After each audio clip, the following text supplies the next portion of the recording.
پر کبھی اپنی ذات پر سوال کا دروازہ نہیں کھولا۔ ایک ایسی مشکل آئی کہ جو حل ہی نہیں ہوتی تھی، کسی نے ان پر کوئی الزام لگا دیا۔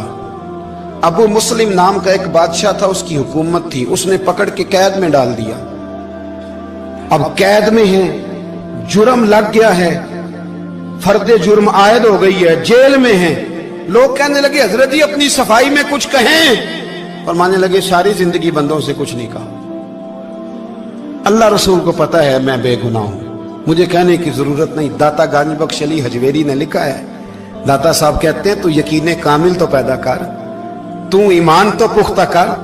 داتا صاحب کہتے ہیں وہ ابو مسلم جو بادشاہ تھا وہ نیک آدمی تھا، اسے رات کو خواب میں نبی کریم کی زیارت نصیب ہوئی، اور حضور سید عالم صلی اللہ علیہ وسلم فرمانے لگے تو نے اللہ کا ایک نیک بندہ جیل میں ڈال دیا، ڈر نہیں آتا، وہ تو بے گناہ ہے۔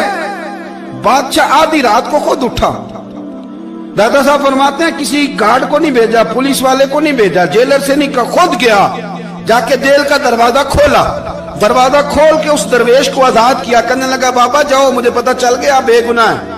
بابا جی سلام کر کے جانے لگے تو بادشاہ پھر آگے آیا، ہاتھ باندھے، ہاتھ چومے، کہنے لگا حضور آپ بڑے نیک ہیں، میرے لیے کوئی حکم ہو تو بتائیے گا، میرے لائق کو خدمت ہو تو بتائیے گا۔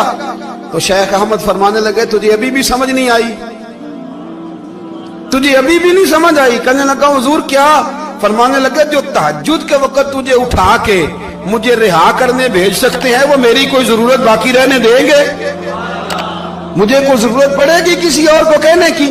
جو تہجد کے وقت تجھے اٹھا کے بھیجتے ہیں کہ جا کھول جا کے دروازہ، وہ ضرورت رکھیں گے میری؟ ضرورت مجھے رہے گی کہ میں تجھے اور کوئی کام؟ ابھی بھی تجھے سمجھ نہیں آئی؟